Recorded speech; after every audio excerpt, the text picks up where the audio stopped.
Hoje nós vamos falar um pouco a respeito, então, de sabedoria do Egito. Lógico que o que vamos fazer é aproximadamente 50 minutos de palestra, então eu espero poder ser concisa, sintética o suficiente para passar para vocês uma ideia. Falarmos das leis herméticas em 50 minutos é qualquer coisa como um prodígio, né? Porque é um assunto para se falar a vida inteira. É curioso que eu me recordo que quando, muitos anos atrás, quando comecei a conhecer a filosofia, e tinha ouvido falar sobre essas leis herméticas, disse que Hermes Trismegisto, que era um grande sábio egípcio, pretendia explicar toda a forma de funcionamento do universo através dessas leis. Honestamente, eu imaginei que fosse uma enciclopédia, porque todo o funcionamento do universo, e na verdade são 7 frases muito pequenas.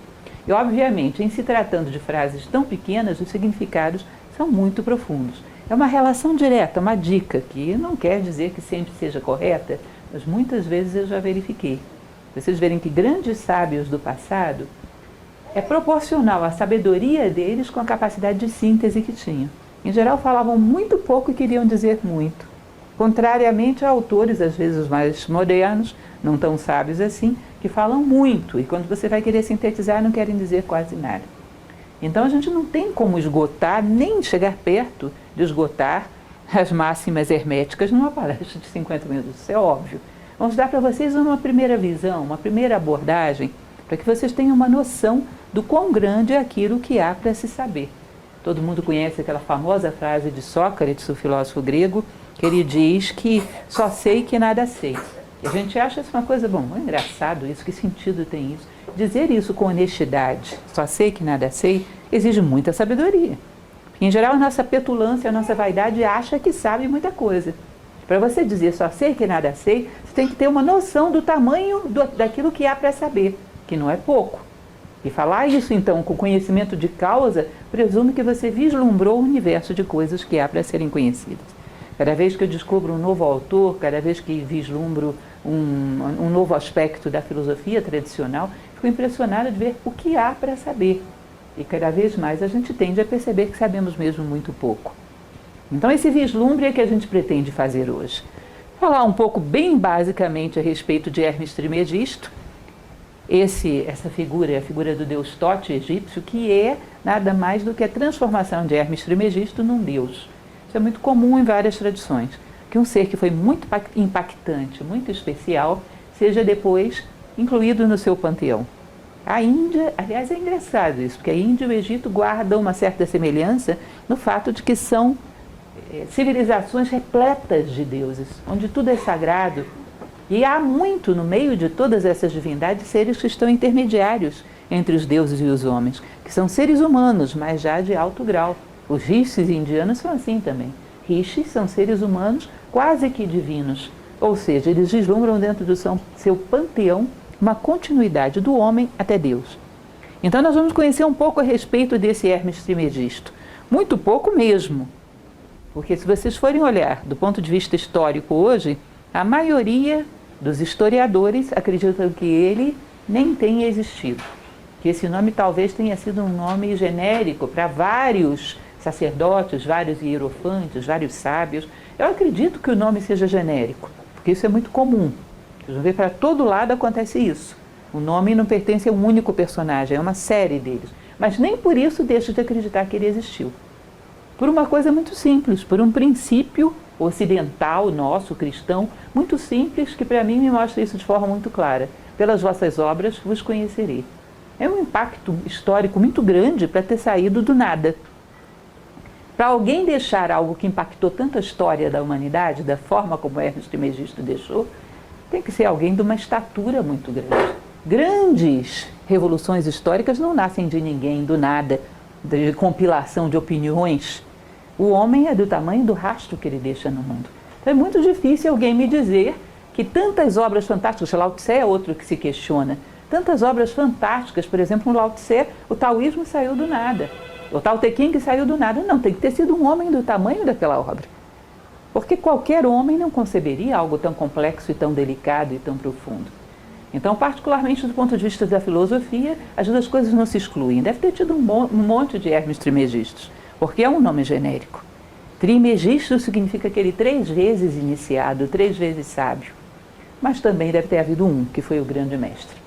Hoje a gente fala a respeito de uma coisa que está muito fechada, que ela está hermeticamente fechada.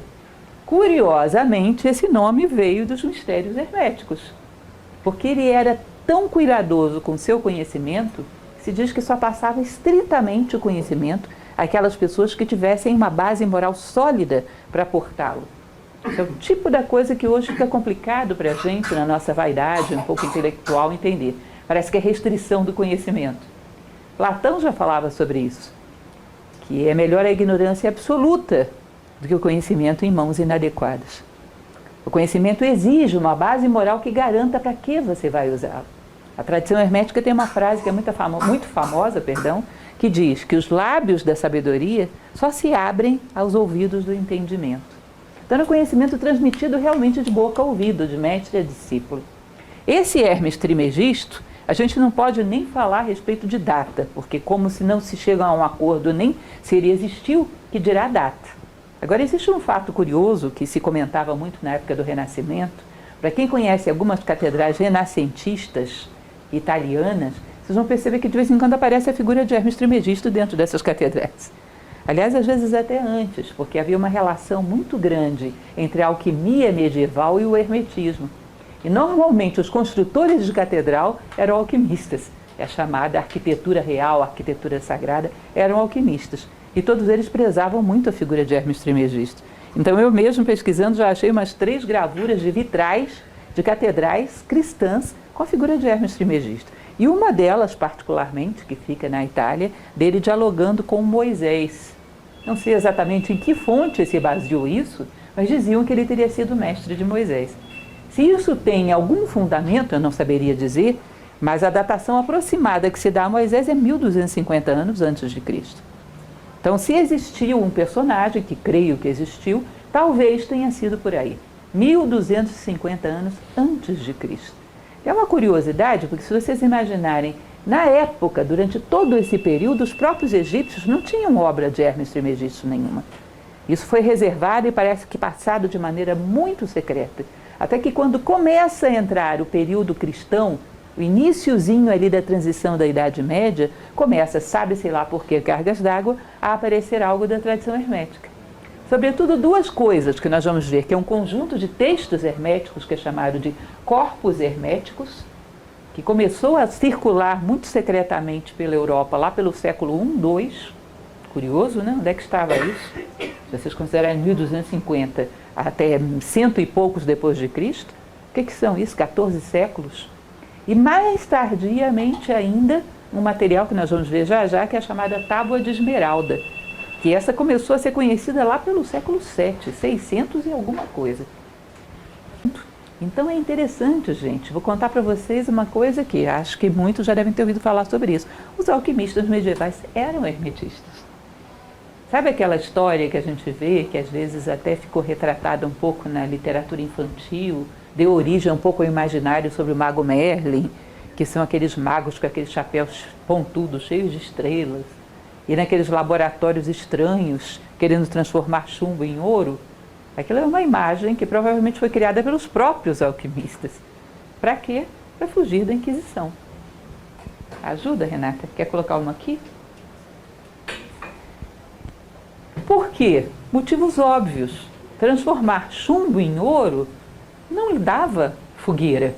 A ambição era uma coisa perfeitamente aceitável. Agora, a busca da sabedoria egípcia era imperdoável. Então o hermetismo tinha que ser escondido sob uma aparência de estudos, digamos assim, científicos, físicos, que não tinham grande problema, não enfrentavam grande resistência.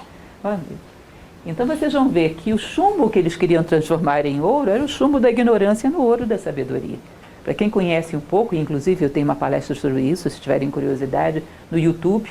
Vocês devem saber que as nossas palestras existem todas gratuitas no YouTube. Eu tenho uma palestra sobre alquimia medieval, que gosto muito desse assunto. Vocês vão ver que eles eram todos fundamentados em hermetismo. Eram hermetistas. E esse conhecimento começa a florescer, então, na Europa, aí pelo início da Idade Média. E estoura na época do Renascimento. Basílio Ficino, imaginem vocês que ousadia. Dos primeiros livros que ele traduz é exatamente o Corpus Hermeticum.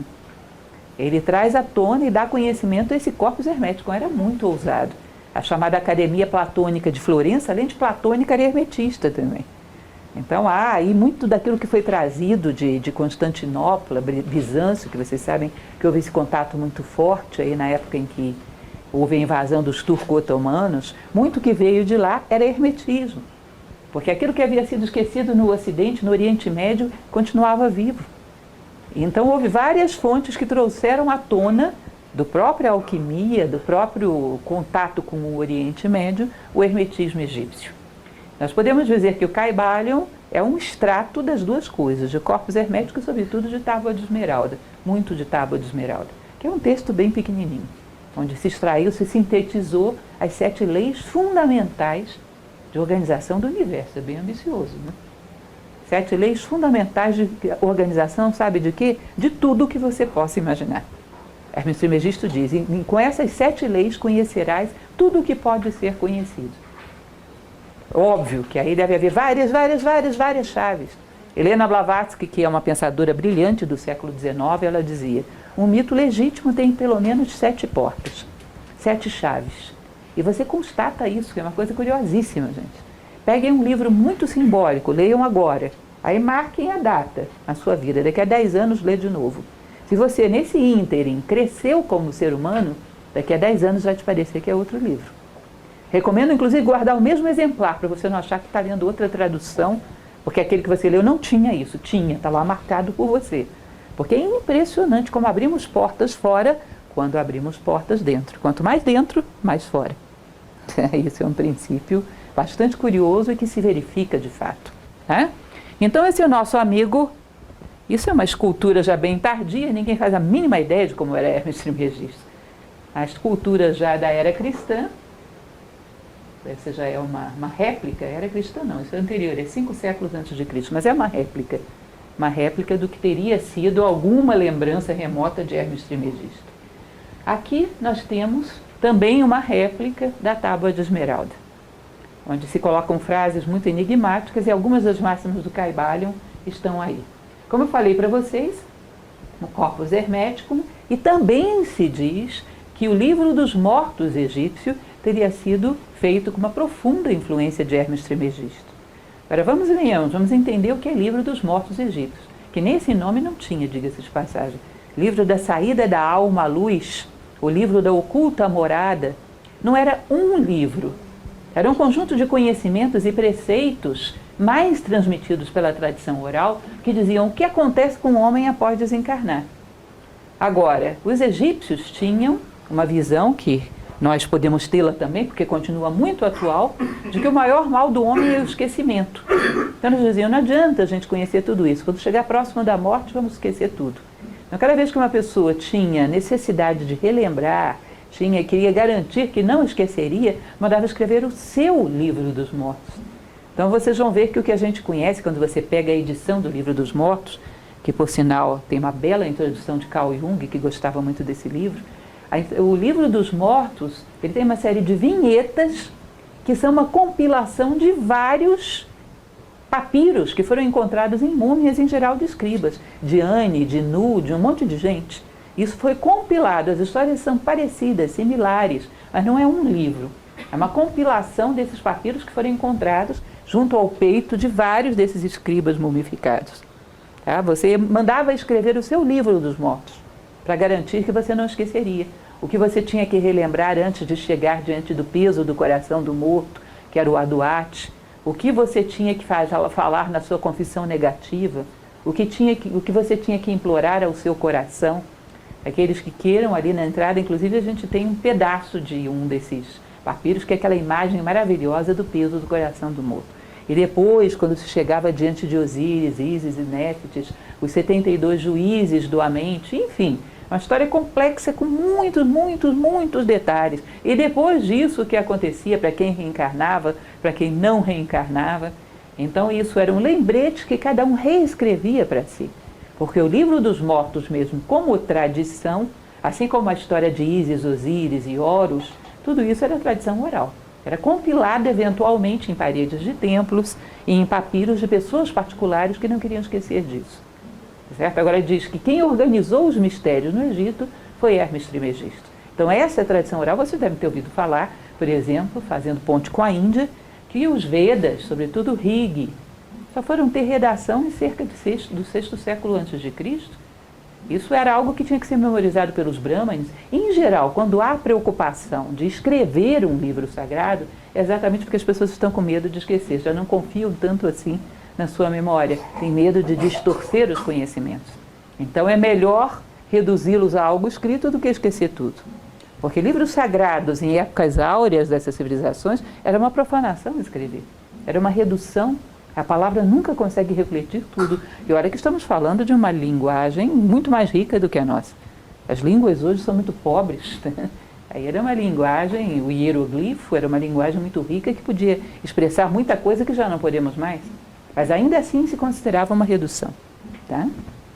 Bom, então, continuando, aqui um pouco daquilo que a gente chama da passagem ao longo da história do sincretismo religioso.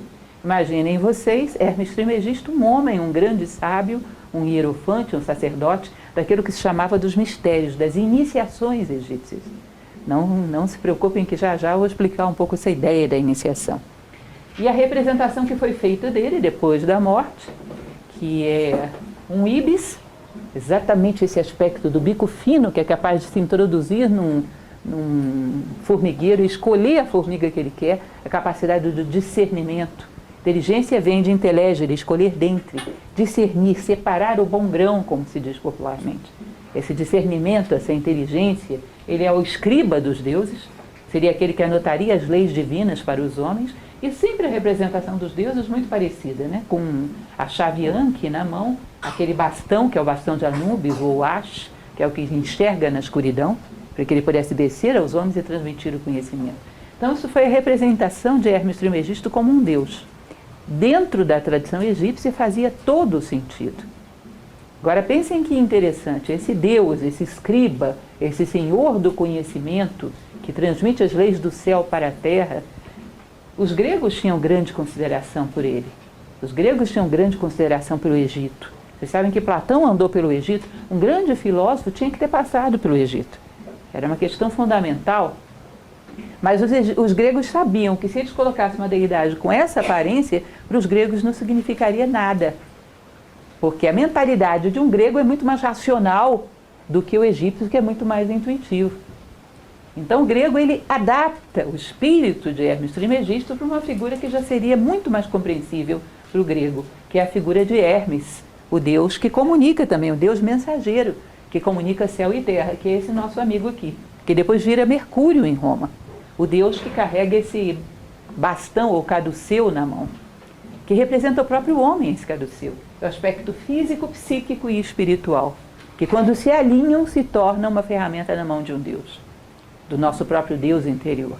Então vocês vão ver que Hermes, ou Mercúrio entre os romanos, é uma adaptação ao espírito greco-romano de Tote, porque eles sabiam que os gregos tinham uma outra mentalidade. Percebam que só isso já daria uma palestra, gente. Por quê? Porque imaginem vocês que nós somos riquíssimos em criações, mas nós não criamos os nossos próprios símbolos. Para termos um símbolo para o conhecimento, para o discernimento, precisamos usar algum símbolo antigo. Nós inventamos ferramentas capazes de simular os primeiros momentos do universo, aquele acelerador de partículas que nós conhecemos, que descobriu o bóson de Higgs. Nós calculamos aproximadamente a distância com que um cometa vai passar da Terra. Fazemos coisas fantásticas, mas não soubemos construir os nossos próprios símbolos, de tal maneira que a nossa sociedade pudesse entendê-los. Então a gente trabalha com símbolos emprestados. É curioso isso, né? Então é o mesmo Deus que foi depois transmitido para uma imagem mais adequada a uma mentalidade. Amo os gregos, amo os romanos, mas com certeza não eram intuitivos como eram os egípcios. Eram mais racionais, precisavam de algo que para eles fosse mais palpável. Tá? Não entenderiam um Tote. Então isso foi adaptado e recriado através da mentalidade órfica grega, foi recriado o Tote na forma de Hermes e depois de Mercúrio. Bom, continuando, também bem básico para que a gente entenda, a Idade Média, vocês sabem que até os reis, Carlos Magno era analfabeto, vocês sabiam disso? Ele tinha que, os seus escribas, os seus conselheiros, tinham que escrever os seus títulos, porque ele só sabia fazer um rabisco. Se até um rei, aliás, talvez o maior rei que houve na Idade Média, porque a Idade Média praticamente não teve reis, não sabia nem escrever o seu nome. Imaginem vocês, a plebe, os servos de gleba. Quem conhecia alguma coisa ali era o clero. Até a nobreza não sabia grande coisa. Então não sabiam quase nada mais sobre o Egito, mas sabiam que o Egito tinha mistérios. Isso ficou guardado, isso ecoou de uma maneira tal que até os nossos dias ainda há.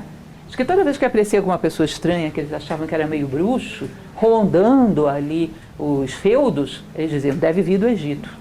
Ou seja, eu não sei nada, mas eu sei que aquele pessoal tem alguma coisa estranha. Ou seja, isso ecoou a tal ponto que chega aos nossos dias. Hoje, quando você quer passar alguma ideia de que alguma coisa é meio esotérica, eu costumo brincar com os meus alunos que nós somos hoje tão superficiais que não entendemos realmente o que é esotérico. Nós temos o esquizotérico. Então, você quer fazer aquela lojinha que parece assim meio exótica, você vai lançar a mão de quem? De Índia e de Egito. Vai encher de adereços egípcios e vai colocar uma raga indiana tocando lá dentro. Né? Aqueles semitons enlouquecedores que eles usam. Enfim. Porque a gente não sabe nada, mas sabe que a coisa ali era meio diferente. Eles tinham mistérios. Tá? E isso perdurou ao longo da história e ainda está presente nos nossos dias. Vocês imaginarem como é que uma civilização projeta uma imagem desse tamanho ao longo da história. Tá? Que tamanho devem ter sido?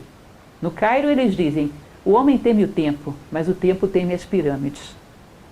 Porque é impressionante, elas vão deixar de existir, já estão deixando, foram muito destruídas, mas olha, é impressionante a durabilidade. Vocês considerem a quantidade de pedras que foram tiradas daquelas pirâmides da meseta de Gizé para construir a própria cidade do Cairo e não conseguiram acabar com elas. Vocês imaginam a vontade de um homem que deixou um rastro desse tamanho? E nem querendo muito as pessoas não conseguiram destruir? É impressionante o Egito, muito impressionante. É como se vocês imaginassem um avião que passa pelo céu. Vocês sabem que todo avião deixa algum rastro de fumaça. Mas se for um caça, ele já foi embora há muito tempo e fica aquele traço atravessando o céu. Você olha e diz, não foi qualquer teco-teco que passou por ele, né? Foi um caça. E um homem que deixa um rastro desse tamanho, uma civilização. Isso é uma civilização de porte, porque por muito que se quisesse, não se conseguiu apagar o Egito. Nem a imagem que ficou ecoando ao longo da história. Então é a sede dos mistérios e a sede das iniciações. E aí nós vamos tentar entender, na medida das nossas possibilidades, o que seriam esses graus de conhecimento que nós chamamos de iniciações. Também hoje é uma palavra que de vez em quando se usa, está na moda. Eu tenho muito medo de palavras que entram na moda, que em geral elas não significam nada. Eu tenho um medo terrível quando as pessoas começam a pegar conceitos orientais do tipo do karma. O karma então virou qualquer coisa, coitado. Que pena do karma. As pessoas estão ali sofrendo, apanhando, totalmente passivas, sem fazer nada. É o meu karma. Meu Deus do céu. Qualquer sábio indiano rolaria no túmulo 1000 vezes. Ainda bem que eles eram cremados, não iam para o túmulo. Então os conceitos são muito esvaziados. De vez em quando se fala sobre essa questão das iniciações. Mais um clique. Muito básico, dentro de uma palestra que se propõe a ser de 1 hora ou menos. Imaginem vocês o seguinte. Recentemente vocês devem ter visto sair nos jornais que se encontrou no interior da Espanha, mais uma vez, que isso não é a primeira vez que se fala isso, mas esse foi um dos mais longínquos, que se achou um determinado local que provavelmente acamparam homens de um desses ancestrais hominídeos que sempre se procura por aí. Eles acharam uma coisa que eu achei muito interessante, muito impressionante. Eles acharam restos de pedra que com certeza não tinha nenhuma finalidade utilitária. Não era para caçar, não era para nada. Era provavelmente um pequeno altarzinho. Era finalidade cerimonial. Não sei que era um hominídeo, não me lembro o nome particular desse hominídeo, mas eu sei que era um ser que provavelmente era um precursor da humanidade com muito poucos recursos.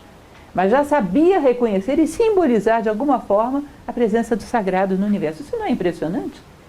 Por isso que se diz, grandes pensadores costumam dizer que o homem não é o homo sapiens, o homem é o homo religiosus. Porque sapiens, você vê às vezes um chimpanzé, faz coisas impressionantes. Um gorila, você sabe que a diferença do chimpanzé para o homem é de um cromossomo. Faz coisas impressionantes às vezes. Então o homem seria mais o homo religiosus, porque você não vai ver um chimpanzé colocando uma pedra em cima de outro e reverenciando aquilo, vendo através daquilo o amor, a justiça, a fraternidade, ou seja, Deus. Não vai. Essa metafísica é especialmente humana. Então se diz que quando o ser humano, num determinado momento, começa a perceber que a natureza tem um nível de complexidade que não se explica meramente através da razão, ele começa a perceber o sagrado. Recomendo a vocês, e ainda vou fazer uma palestra sobre isso, um livro árabe que se chama O Filósofo Autodidata, que é uma coisa linda. E nesse livro conta a história de um homem que foi criado selvagem numa ilha entre os animais.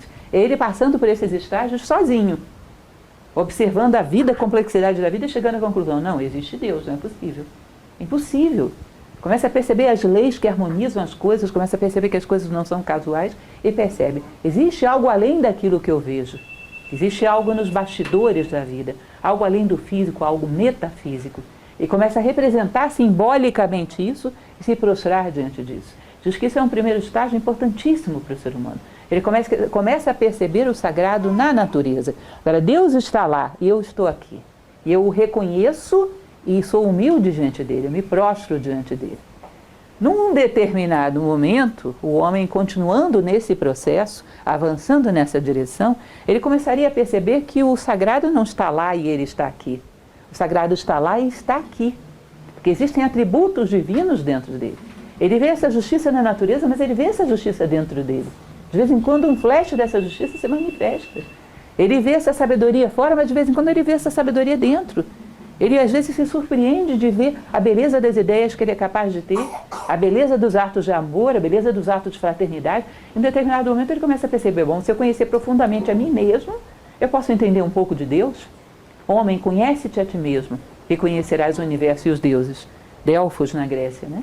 Isso é um estágio filosófico, onde já não há mais a busca do sagrado apenas fora, há também dentro. A busca do autoconhecimento, o homem como um microcosmos, como dizia Platão. Essa busca do autoconhecimento, o humanismo próprio da filosofia, já é um estágio um pouco diferente. E num determinado momento, aqueles homens muito especiais e muito raros na humanidade, isso dizem os egípcios, vejam bem, sou uma filósofa, não estou aqui para fazer afirmações de verdades absolutas, mas os egípcios acreditavam que alguns desses homens muito especiais, num determinado momento, já não era mais Deus lá e eu aqui, não era mais Deus lá e Deus aqui, não havia mais lá e aqui. O homem se fundia com o todo, conscientemente. Ele podia estar no mundo, mas ele se percebia como uma célula da divindade. Ele podia estar no mundo, mas ele se percebia como um dígito de Deus. Superava aquilo que no Tibete eles chamam de heresia da separatividade. Eu gosto muito de uma imagem indiana, que é a imagem do Sutratma, que eles dizem que todos os seres são como contas de um colar e passa um único fio por dentro de todos eles, que é o divino, é o sagrado. E quando você percebe a tua essência, percebe que é a mesma essência do universo. E supera a separatividade. Isso era iniciações, é algo muito difícil, porque o homem se sente uma gota d'água penetrando no oceano. É uma consciência dele como uma célula de um ser muito maior. E isso é uma revolução de consciência, muito além do que um homem comum poderia alcançar. Mas diz que através da superação, ao longo de uma trajetória muito grande da filosofia, num determinado momento o homem chegaria à sabedoria. Isso gera um sistema tipo mosteiros, sistemas iniciáticos, era uma aceleração da evolução humana enorme, mas com uma única razão, para se comprometer a guiar a humanidade. A única causa tinha que ser a fraternidade, renúncia a qualquer interesse pessoal. Então vocês percebem que não era um sistema para qualquer um.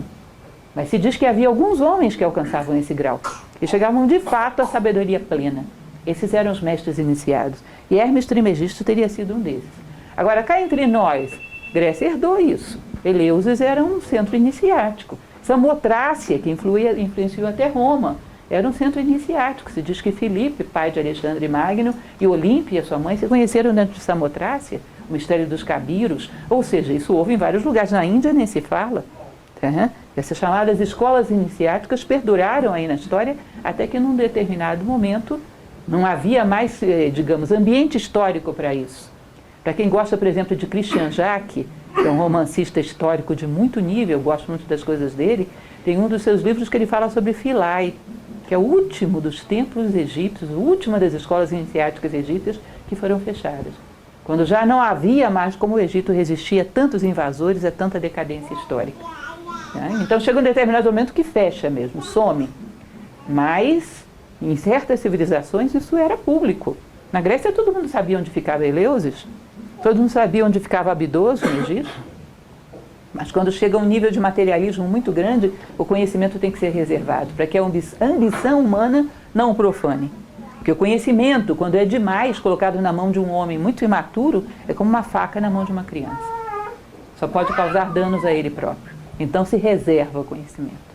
Então isso era uma estrutura, e é uma coisa interessante que vocês vão ver que no Egito não havia nenhuma palavra particular, podem procurar, vocês não vê nenhuma palavra particular para se referir à palavra religião. Sabe por quê? Não havia um setor da tua vida que era religião. Tudo era. Você vê isso na cultura, você vê nos hábitos do dia a dia, você vê na agricultura, tudo era uma forma de se religar ao divino. Religio, se aproximar dessa unidade, desse ser sagrado. Então não havia nenhuma fronteira. Ah, isso é cultura, isso é economia, isso... Não, tudo era sagrado. Toda a vida no Egito era sacralizada. Tebas, que era uma cidade muito curiosa, né, que havia de um lado a cidade dos vivos, do outro lado a cidade dos mortos, onde havia as tumbas dos grandes reis, dos grandes personagens da história. Era uma honra nascer, viver e morrer em Tebas. Quando uma pessoa cometia um determinado crime, pior do que ser condenado à morte era ser expulso de Tebas. Que morrer em Tebas garantia que a tua vida seria sacralizada. Feliz dos que nascem em Tebas, felizes daqueles que morrem em Tebas. Felizes os que nascem, felizes os que morrem. Ou seja, era uma honra, porque tudo em Tebas era sacralizado. É preferível morrer lá do que ser expulso. Então isso é um pouco da mentalidade egípcia, dificílima da gente entender. Então, se já era difícil para entender para os gregos, imagina para a gente. Já não era mais tempo. Pitágoras, que também teve a sua formação no Egito, teve que fazer uma adaptação para viver dentro da mentalidade da Magna Grécia, que foi uma coisa complicada, ninguém entendia o que ele estava querendo passar. Teve que fazer uma adaptação do pensamento dolorosa e delicada, porque os gregos já não tinham mais condições de entender. Imagine a nossa civilização. Tá? Então o Egito é um mundo que a gente vai demorar muito tempo para chegar a entendê-lo novamente. Caibalion. Como eu falava para vocês, o Caibalion é um apanhado, um conjunto de máximas que foram extraídas tanto de corpus hermético, um corpus significa uma coleção, conjunto de textos herméticos, quanto da Tábua de Esmeralda. Redigidos da forma como a gente conhece, ele foi publicado em 1908, anonimamente, diga-se de passagem. Há uma grande suspeita de que haja aí, por trás, a presença de alguns membros da teosofia, que conheciam profundamente essa tradição. Mas não se sabe quem escreveu esse livro. Ele é uma compilação comentada das 7 leis herméticas. Um belíssimo livro, diga-se de passagem, onde ele vai traduzir isso para uma língua que fica mais fácil da gente entender. Mas as leis são exatamente as que estavam na tradição hermética original. Simplesmente os comentários são do século XX. É um livro publicado em 1908 sob o título de 3 iniciados, os autores. Quem eram os 3 ou se eram iniciados, ninguém sabe. Mas o fato é que é um excelente livro e vale a pena conhecer. E existe bem separado, em itálico e em padrão normal, o que é original e o que é comentário dos seus autores. O Caibalion, então, a palavra Caibalion se diz que tem a mesma origem da palavra cabala, tradição ou transmitir. E vai retratar um pouco do que era essa sabedoria hermética, que era um conhecimento passado de boca a ouvido, como falei para vocês. Princípios aplicáveis ao homem e ao universo. O Caibalion pode ser interpretado astronomicamente. Pode ser interpretado psicologicamente, pode ser interpretado por qualquer chave que vocês possam imaginar.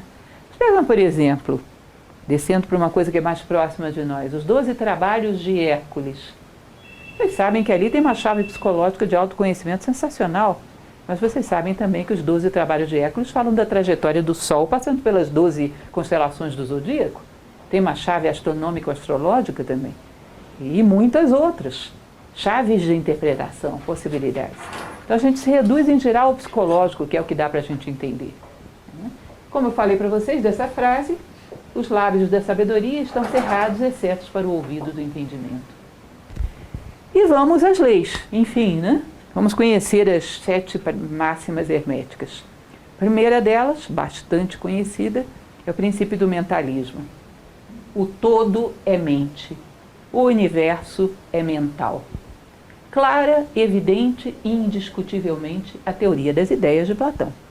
tem nem o que discutir. Platão se inspira no Egito e nem tinha preocupação de esconder isso. Ele se inspira no Egito. Quando ele diz, por exemplo, ninguém faz uma cadeira como essa que vocês estão sentados sem primeiro pensá-la. Imagina, o marceneiro tropeçou na madeira, a madeira saiu ajeitando caoticamente, virou uma cadeira. Isso é uma coisa de louco, qualquer um acharia isso doido. Aliás, existe um pensador atual, que é aquele Fritjof Capra, que escreve um livro interessante, que ele fala sobre o universo holográfico. Ele fala exatamente sobre essa impossibilidade das coisas nascerem caoticamente no mundo sem terem vindo de um plano mental, no plano das ideias do universo. E ele dá um exemplo que eu acho engraçadíssimo. Que ele diz para você jogar um computador seu na escada. E o computador sai batendo nos degraus. Pá, pá, pá, pá, pá, pá. E digamos que você tinha um modelo antigo. Deem aí uma ajudinha para mim para dizer qual é o nome de um modelo antigo e um modelo novo, porque eu não sei. Você tinha um Pentium. Aí, devido a esse acaso do computador ter caído pela escada, ele se rearranjou lá dentro, de uma maneira que quando chegou lá embaixo, virou um Apple de última geração, um Macintosh. É lógico que faria uma fila para jogar computadores nessa escada. E você sabe que isso não vai acontecer, isso é ridículo. Agora, vocês acham que o universo é menos complexo do que o Macintosh? E sofre variações para estados cada vez mais complexos? Aí ele conclui de uma maneira que eu acho muito interessante, muito hermética, que ele diz, olha, o nosso século vai passar para a história como um dos mais dogmatizados pela crença no acaso. As coisas evoluem de maneira ordenada para estados cada vez mais complexos, e evidentemente isso tem que ser pensado em algum plano, que a evolução seria uma realização no plano concreto daquilo que já estava no plano das ideias. A mente cósmica, que os indianos chamam de Mahat. A própria evolução, vocês já devem ter ouvido falar sobre isso, que vem de evolvere. Evolvere nada mais era do que desenrolar os papiros para ver o que tinha lá dentro. Evolução seria desenrolar o papiro da mente divina, para ver o que foi que ele pensou para o universo. Quanto mais evoluímos, desenrolamos o papiro da condição humana, para ver o que está escrito lá, e plasmamos no mundo. Então, na verdade, tudo viria desse plano mental. E se projetaria no mundo. E evoluir seria correr atrás desse arquétipo, desse modelo que está no plano das ideias desde o início do tempo. O modelo da condição humana existiria, ainda que não houvesse um único homem no mundo. A ideia do homem existiria. E ela se realiza à medida que o homem vai fazendo ponte entre o céu e a terra. Essa é a ideia do pontífice, do sacerdote. A cabeça no céu e os pés na terra. Ele capta essas ideias e começa a realizá-las em si mesmo.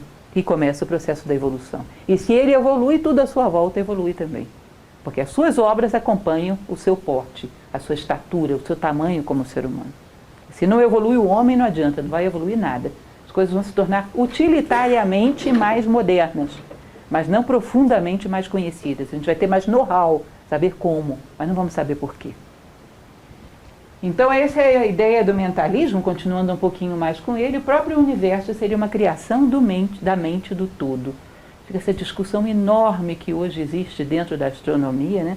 O universo está em processo de expansão, num determinado momento ele vai parar de expandir, vai condensar ou não vai continuar expandindo indefinidamente. Tudo estava naquele horizonte, aquela singularidade inicial, aí veio o Big Bang, né? Que na verdade hoje não é mais Big Bang, é Big Inflation. O universo foi inflando dentro de um certo prazo de tempo e expandiu e continua expandindo. Depois ele vai encolher de novo. Bom, se você pegar a década pitagórica, Pitágoras é lembrado, por exemplo, na Índia, como Yavanacharya, passou pela Índia, é lembrado no Egito. Pitágoras diz que tudo sai do zero e vai para o 1, e depois tudo volta para o 1 e volta para o zero, que é o número 10. Ou seja, as coisas expandem, depois contraem. É o pulsar do coração do cosmos. E isso é interessante porque isso é uma das coisas mais profundas que tem, por exemplo, dentro da tradição indiana. Dizer que o que mais se assemelha ao universo em nós é o nosso coração, com sístoles e diástoles. Expande e contrai, expande e contrai. E o universo seria assim. Não é curioso, não é interessante? Então o universo teria a sua proposta, a sua ideia no plano das ideias, na mente divina, desde antes de se manifestar uma única molécula, um único átomo. Compreensão desse princípio habilita o indivíduo a abarcar prontamente as leis do universo mental e aplicar o mesmo princípio para a sua felicidade e seu adiantamento. Como seria isso? Dentro da filosofia prática, vida interior é controle da mente. O que significa isso de forma prática? Se tudo que vai ser existe no plano mental da natureza, e a natureza realiza isso, tudo que vai ser na nossa vida também não nasce no nosso plano mental. Vocês já devem ter ouvido falar da medicina oriental, por exemplo, que fala que as doenças nascem de formas mentais. Determinadas doenças que, por exemplo, geram a decomposição do corpo nasceriam do ódio que decompõe, ou do egoísmo. Problemas cardíacos talvez nascessem de determinados rancores, ressentimentos. Ou seja, a medicina indiana, por exemplo, fala constantemente disso. Ou seja, os nossos padrões mentais, se você os alimenta, vai haver uma brecha de oportunidade onde eles vão gerar fatos na tua vida. E se você não quer que esses fatos se precipitem, mude os seus padrões mentais. Não acredite que aquilo que gera consequências são só atos físicos. A mente gera consequências tão reais ou até mais do que meramente os atos físicos. Atos meramente acidentais não geram tantas consequências quanto uma forma mental que você alimenta ao longo de um prazo razoável. Ela afeta a você e ao mundo. Constantemente estamos sendo afetados por formas mentais que estão por aí pairando na humanidade. De tal maneira que se não tivermos alguma identidade para saber o que é nosso e o que não é, somos pensados, não pensamos. Então, da mesma maneira que o universo nasce do plano mental, o teu universo também nasce. A tua vida também nasce. Então, cuida daquilo que pensas, que será o teu futuro. Tudo que será, nasce agora no plano mental. Esse é o primeiro princípio hermético. Imaginem em quantas dimensões, eu estou simplificando, mas em quantas dimensões poderia ser aplicado isso. O segundo princípio é o princípio da correspondência. Esse é uma constante, você encontra essa lei manifestada em tudo quanto é tradição que você possa imaginar. E diz o seguinte: o que está acima é como o que está abaixo, e o que está abaixo é como o que está acima. Segundo a tradição hermética, não é idêntico, mas é similar, é correspondente simbolicamente. O que há no micro e o que há no macro. O universo tem correspondências em todos os planos. É interessante isso. Lembram desse bastão, que é o bastão do deus Mercúrio, que nós vimos lá no início? Diz o seguinte: quando você observa que o homem é feito de um corpo físico, de um corpo psíquico, de um corpo espiritual, quando você observa determinadas leis na natureza, vê como elas funcionam e extrai o sentido dessas leis, você pode aplicar em qualquer outro plano que vai funcionar também. Mas se vocês entendem, Platão fala sobre isso. Em tudo aquilo que dá certo, você pode extrair uma lei geral que você aplicaria em qualquer outro lugar. Em tudo aquilo que dá errado, você pode extrair um erro que atropelou uma lei universal. Por exemplo, eu poderia dizer para vocês que as leis de Newton, que toda ação gera uma reação em sentido contrário de igual intensidade, se aplica no plano psicológico, no plano espiritual, e são as leis do karma. Os teus pensamentos geram também esse retorno. As tuas emoções geram também esse retorno. Uma lei que se abstrai de uma situação num plano encontra similaridade em qualquer outro. Ou seja, quando eu desvendo um mistério da natureza, eu desvendo em vários planos, porque ele se aplica em todo lugar. Vou contar uma historinha bobinha para vocês. Eu adoro historinhas bobinhas, porque em geral são as que a gente mais lembra. Quanto mais bobinhas, mais memorização a gente faz. Nós somos voluntários, vocês sabem, em Nova Acrópole, e a maior parte das sedes que são nossas, nós trabalhamos na construção delas. Nós temos uma sede ali no Lago Norte e trabalhamos desde a fundação dela, desde cavar as fundações. Quando chegou aquela parte de trabalhar nas paredes, de fazer o reboco das paredes, nós tínhamos 2 ou 3 pedreiros que ficavam trabalhando e rindo da gente, assim, alternadamente, mais rindo do que trabalhando às vezes, e nós em volta, um grupo grande de voluntários imitando o que eles estavam fazendo. Reboco de parede é uma coisa iniciática, gente, vocês sabem disso. Você joga aquela massa na parede, puf, ela cai inteirinha no chão e é um negócio impossível de grudar. E o pedreiro vai lá, puf, gruda. E aquilo foi uma grande dificuldade, um grande trauma na minha vida, que eu ainda estou fazendo psicanálise freudiana para curar disso. Eu olhava o pedreiro, ele ria de mim, jogava aquela parede e ficava. Eu jogava, puf, pof, puf, pof, puf, pof. Até que uma hora eu concentrei, fiquei olhando para ele. Vi a distância que ele ficava da parede, quantidade de massa naquela pá, a força que ele colocava. Memorizei tudo, guardei tudo, anotei tudo, fui lá, distância, quantidade de massa, impulso, distância da parede, tudo, puf, não é que grudou? Olha, eu brindei com champanhe e nem fui fazer outro trabalho, evidentemente, porque eu não tinha jeito para aquilo. Mas vocês percebem que, numa situação como essa, um pedreiro será sempre eternamente melhor do que eu para rebocar a parede. Mas isso aí me ensinou coisas para um monte de setores da minha vida. Por exemplo, uma vez estava conversando com uma pessoa que estava com um problema emocional e estava muito descontrolada. E eu fiquei ouvindo a pessoa e esperando, sabia que eu tinha que deixar ela desabafar um pouco, para se acalmar. Mas não podia falar muito porque ia se envolver tanto nas suas formas mentais que não ia me ouvir mais. Então tinha que ser o momento certo para interferir. Tinha que falar algo que mudasse o seu ciclo mental, mas não tanto que a chocasse. Era uma parte da verdade, não podia ser tanta assim. E nem tão pouca, porque senão não tinha efeito nenhum. Não podia falar com dureza, porque ela se magoaria, mas tinha que falar com firmeza, senão não teria credibilidade. Então eu achei a quantidade certa, a intensidade certa, a hora certa. Grudou. Vocês percebem que daí eu posso abstrair coisas para toda a minha vida. Quem é filósofo pode, pega uma lei, numa situação simples. Vocês percebem que nós, aquilo que nós chamamos de técnicos, de conhecedores na sociedade atual, conhecem uma única aplicação para aquela que eles foram formados tecnicamente. Mas não conhecem um princípio universal a partir daquilo que lhes permite viver melhor a partir disso. Isso é de filósofos. O pedreiro sempre rebocará a parede melhor do que eu. E muitas outras profissões conhecerão aplicações práticas de princípios melhores do que nós, mas um filósofo aprende daquilo até para se relacionar dentro de casa, no trânsito, até para se relacionar consigo mesmo. Ele extrai leis que uma situação são capazes de relacionar. Vocês sabem que a inteligência é a arte das relações. O homem inteligente relaciona. Nós somos exclusivistas, especialistas. Perdemos a capacidade de relacionar. Inteligência é um atributo muito raro no nosso momento histórico, porque exige prática, exige treino. A inteligência é a grande arte das relações. Você aprende profundamente algo, serve para tudo na sua vida. E isso é o princípio da correspondência. Vejam só, falei para vocês que ele é muito recorrente. Se vocês pegam, por exemplo, o princípio da escola, do templo de Delfos, na Grécia. Homem, conhece-te a ti mesmo e conhecerás o universo e os deuses, não é a mesma coisa? Do princípio da correspondência, o que é acima a abaixo? E o princípio de Platão, que o homem é um microcosmo inserido dentro do macrocosmo, não é a mesma coisa?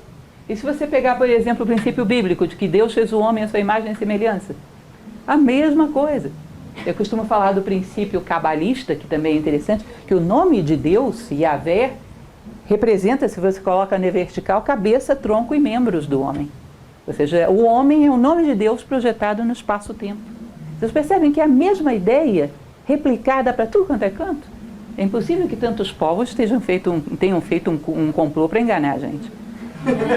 Ou será que dá? Para aí deve haver uma verdade do universo, né? Que a gente pode recuperar.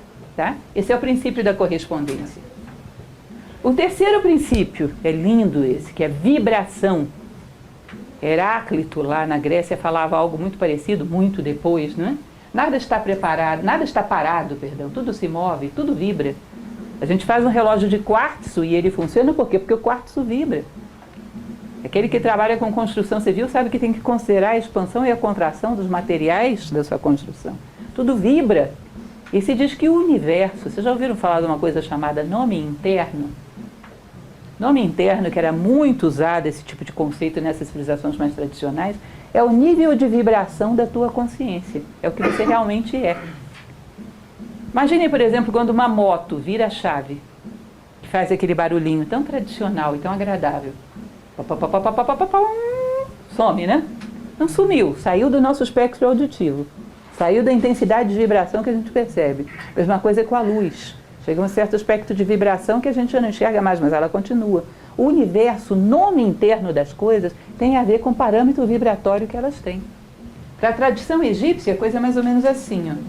Se você pega a matéria e acelera, você vai ter energia. Se você acelera, você vai ter a luz. Se você acelera, você vai ter aquilo que eles chamavam de mistério, do desconhecido. Se acelera, você vai ter espírito. Se você acelera, você vai ter Deus.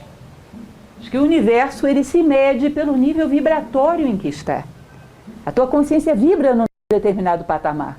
Pode ser acelerada, pode ser desacelerada. Teu nome interno, em que nível de vibração a tua consciência está? Porque a matéria densa, ela vibra tão lentamente que parece parada. O espírito vibra tão rapidamente que parece parado. São os dois extremos. E acelerar um ser é simplesmente aumentar o seu nível vibratório. Vocês já devem ter ouvido falar de Platão, por exemplo, na sua República, onde ele sonhava uma cidade ideal, que ele dizia, cuidado com a música que o governo dá às pessoas. Sabe por quê? Ele dizia, inclusive, conheço um estado pela música que os governantes dão ao povo. Porque música é padrão vibratório puro. E ela tem uma capacidade de te sintonizar com o padrão vibratório dela. Não pense em nada, é impune na nossa vida. Uma pessoa que está acostumada a ouvir músicas com vibrações muito grosseiras, muito agressivas e diz: mas isso não tem nada a ver com a minha vida, eu sou uma pessoa de princípios, mas gosto dessa música. Esquece, em algum momento, diante de uma dificuldade da vida, a sua consciência vai correr para aquele padrão vibratório que ela tem afinidade. Daí que Platão falava da música como um elemento fundamental da educação. Existia um filósofo do século passado, que era Sirihan, que ele dizia que evolução nada mais é do que a depuração do gosto. Cuidado com as coisas que puxam a tua consciência para vibrações mais grosseiras. Isso não é impune, nada é impune na vida. A evolução é um aceleramento de vibração. É vibrar cada vez mais diante de coisas mais sutis, mais nobres, mais celestes, mais espirituais. Acelerar a tua vibração é crescer. Então, o nome interno de cada ser é o nível vibratório em que ele está. Os mantras tentavam reproduzir isso. Por exemplo, na Índia, quando queriam falar o nome dos deuses, os mantras reproduziam o padrão vibratório do nome dos deuses. Por isso que não era para qualquer um, era só um brahmane que era capaz de fazer isso. Era, né? Porque hoje já não temos mais isso. Então, esse é o princípio da vibração. Todos os pensamentos, todas as emoções ou estados mentais têm seu grau e modo de vibração. E evoluir seria acelerar. E daí buscar as coisas com vibrações mais sutis e afinizar-se com elas. Cuidar daquilo que alimenta a tua alma como aquilo que alimenta o teu corpo. Ninguém acha que comer uma comida podre vai ser impune. Comer algo que tem uma vibração muito grosseira no plano mental e no plano emocional também não vai ser impune. Nada é impune. Tudo gera consequências. Nós vamos ver isso já em outro princípio. Quarto princípio da polaridade. Linda a expressão desse princípio. Difícil, complicado, mas muito bonito. Tudo é duplo, tudo tem dois polos, tudo tem seu par de opostos. O semelhante e o dissemelhante são uma só coisa. Os opostos são idênticos em natureza, mas diferentes em grau. Os extremos se tocam. Todas as verdades são meias verdades. Todos os paradoxos podem ser reconciliados. Bonito, né? Mas o que significa isso mesmo? Imaginem vocês o seguinte, algo simples como, por exemplo, um termômetro. Se você pega ali um gradiente de temperaturas, o quente e o frio são idênticos em natureza, mas diferentes em grau. Não é isso? Fica difícil dentro de um termômetro você me dizer onde começa o quente e onde termina o frio. Tem que pegar um parâmetro, é o quê? A temperatura do ser humano? Então 36,5 é o ideal, para cá é quente, para cá é frio. Porque assim, olhando o gradiente de temperatura como um todo, não tem quente nem frio. Tá? São simplesmente gradientes diferentes de uma única realidade, que é a temperatura. E quando as coisas estão dentro de uma mesma natureza, de uma mesma substância, e diferentes apenas em grau, não é difícil você reverter uma coisa em outra. Você não pode reverter coisas diferentes, mas coisas de uma mesma natureza podem ser revertidas. Por exemplo, a preguiça em disposição, em atividade, a crítica em sobriedade, o ódio em amor. São coisas de uma mesma natureza, simplesmente de graus, de gradientes, de graus de vibração diferentes. E quando estão dentro de um mesmo gradiente, você pode reverter. Assim como um antitérmico reveste a temperatura de uma pessoa febril. Há um conhecimento que pode gerar no homem aquilo que eles chamam de neutralização. Vamos ver já isso. As coisas de uma mesma classe podem ser transmutadas em outra. É possível, por exemplo, mudar vibrações de ódio em vibrações de amor. É interessante que eu costumo dizer que essas vibrações, já a gente vai ver isso no princípio da polaridade. A gente conhece bem na sociedade essas oscilações de uma vibração para outra. Mas uma neutralidade que nos coloque num grau mais elevado é raro, em geral não se conhece. Nós vamos ver e entender um pouco melhor isso, por exemplo, dentro do princípio do ritmo. Como é que eu posso transformar o ódio em verdadeiro amor e não em paixão? Porque em paixão é fácil, sabia? As novelas da Rede Globo todas sabem como fazer isso, princípios herméticos. Todo mundo começa se odiando e termina juntos. Em paixão é fácil, agora no verdadeiro amor tem uma certa complicação, mas é possível. É possível. E o próximo princípio, que vocês vão ver que eles estão todos combinados, vai falar bastante sobre isso, que é o princípio do ritmo. Tudo tem fluxo e refluxo. Tudo tem suas marés. Tudo sobe e desce. Tudo se manifesta por oscilações compensadas. A medida do movimento à direita é a medida do movimento à esquerda. O ritmo é a compensação. A minha avó, que era uma senhora bastante interessante, simplória, mas que tinha um conhecimento de vida que eu achava curioso, nunca deve ter ouvido falar que existia o Hermes Trismegisto no mundo, não sei nem se ela sabia que existia Egito. Mas o fato é que ela dizia uma coisa muito interessante: dia de muito riso, véspera de pouco siso. Vocês lembram desse ditado popular? Nós estávamos todos histéricos, aquela criançada infernal. Ela, menino, amanhã vai estar chorando. E eu não entendia nada, que loucura, que tem a ver uma coisa com outra. E você percebe que realmente existe esse gradiente de euforia e depressão. Você oscila um tanto para cá, vai oscilar um tanto para lá, como compensação. As novelas da Rede Globo, eu falei para vocês, são especialistas nisso. Você vê, por exemplo, um casal que numa fase de namoro tem um comportamento muito explosivo de demonstrações barulhentas de paixão. Ele vai com o helicóptero e joga folhetins: eu te amo, minha querida. Esse gradiente de euforia pode se tornar um gradiente, por exemplo, de agressão, de rejeição dentro do casamento. Dificilmente você vai encontrar um casal que foi muito sereno e que depois se estapeie. Serenidade é um gradiente de desvio pequeno. O desvio, por outro lado, tende a ser pequeno. As coisas se compensam, é uma lei matemática da natureza. Né? Então, esse princípio do ritmo vai dizer que é muito parecido com as leis de Newton, né? Igual intensidade, mas em sentido contrário. Os desvios tendem a se compensar. Então, a questão do homem que tem ódio não seria gerar uma paixão. Porque a paixão depois da manhã deve virar ódio de novo. Vocês já perceberam que às vezes as pessoas, quando brincam, quando riem, que as brincadeiras são meio vulgares, que geram uma certa euforia, você sente que no final fica uma sensação de amargura? No final da festa você já está com um amargo na boca? É a contraparte, é o princípio da polaridade. A próxima vez que você sentir isso, pode dizer: Hermes Trismegisto. Todo mundo vai te olhar e vai dizer: quem é Hermes Trismegisto? Você vai ter entendido uma parte desse mistério. As polaridades se compensam. Então, para você superar o ódio, não é paixão, é amor. Mas o amor não pode estar aqui no meio do caminho. Sabe por quê? Se você puxa o pêndulo para o meio do caminho... Olha aqui, um pêndulo caiu aqui para mim confirmar. O pêndulo no meio do caminho, ele continua muito, digamos assim, vulnerável. Vai voltar a vibrar. Você tem que ir ao fiel da balança, que não vibra. Você tem que se elevar. Para desenvolver verdadeiro amor, que não vibra, você tem que ir acima. Forma um triângulo. Muito parecido com aquilo que vocês montam no Natal, na casa de vocês, no presépio. Que de um lado tem o burrinho, que representa a inércia, e do outro lado o boi ou o touro, que representa a paixão, e lá em cima da manjedoura, o Cristo, né? O equilíbrio, a serenidade. Ou seja, o equilíbrio se conquista num outro patamar, é puxado para cima. E isso aí eles vão chamar de princípio da neutralidade, que é um subprincípio dentro do ritmo. O ritmo é inexorável, mas podemos encontrar um ponto de estabilidade que nos tire dessas variações.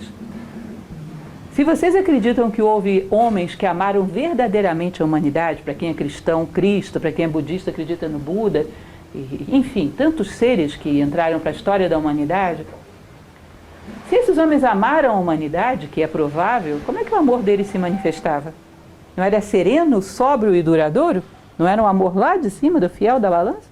Ou você já viram algum grande mestre de sabedoria: eu te amo, humanidade, jogando folhetim de helicóptero?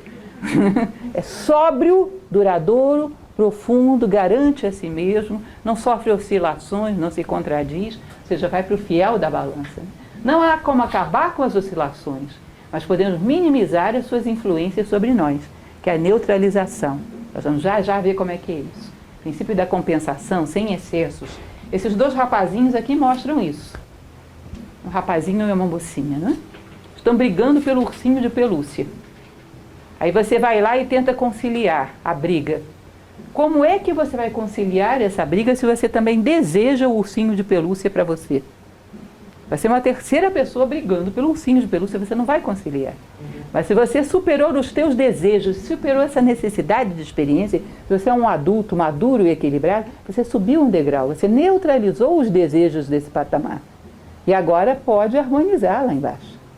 Entendem essa ideia? Ou seja, eu já não desejo mais o ursinho, eu superei essa experiência. Então a minha consciência pulou para o próximo degrau. Eu posso harmonizar as oscilações lá de baixo. Se eu superei. Agora, se toda a minha necessidade de experiência está nesse patamar, se eu sou uma criança, eu não vou harmonizar esse conflito. Eu vou ser uma terceira força brigando pelo ursinho. Isso é o princípio da neutralização. Só tem uma forma de você neutralizar os conflitos de um patamar.